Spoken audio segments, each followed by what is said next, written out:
think if you were to speak honestly to any single Premier League coach, manager, head coach, sporting director, he would feature really highly on anyone's list. He's been absolutely outstanding. He's the perfect number 6. He's so clever with his use of the ball.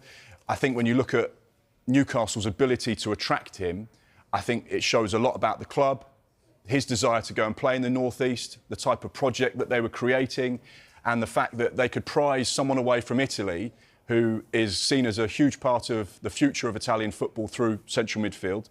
And you just look at his repertoire of passing, the type of player he is, the creativity he brings, the calmness on the ball. Everything about what Sandro is the perfect midfielder, the perfect 6. And you can see why there are a number of clubs, Arsenal, Manchester City, Manchester United, all interested in him. Now, Newcastle fans are not going to like this, but they've had experience, unfortunately, of losing some of their best players and having them being spoken about in transfer windows because he is, without question, outstanding.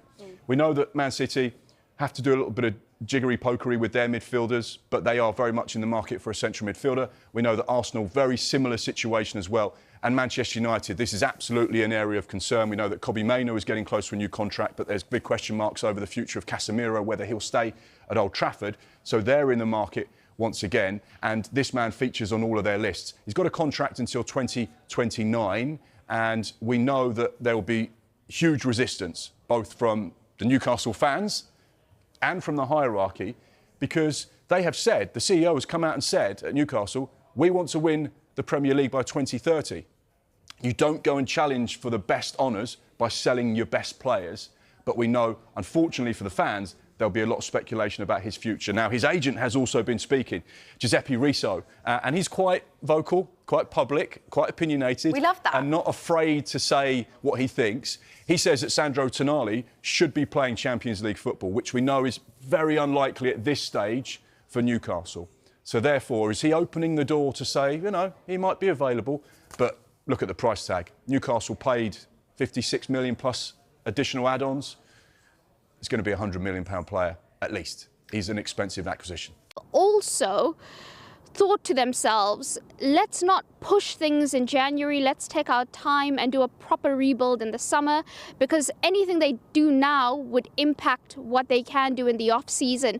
People will be saying, but have United left themselves short in attack, which is a very valid question. They have done a lot of work to try and get in a forward. They canvassed the market domestically and in Europe. The right deal just wasn't there to be done. In the case of Matthias Tell from Bayern Munich, who's on the verge of joining Spurs, Bayern wanted a £5 million loan fee, which was seen as quite expensive, but they also wanted no buy clause in the contract, so no option nor obligation. And United felt like they would be developing a young talent for Bayern's benefit or somebody else's benefit if they came in and bought him in the summer. So that didn't seem ideal to them. There could be one further outgoing. PSV are pushing very hard to get Tyrell Malacia on loan. The Dutch window closes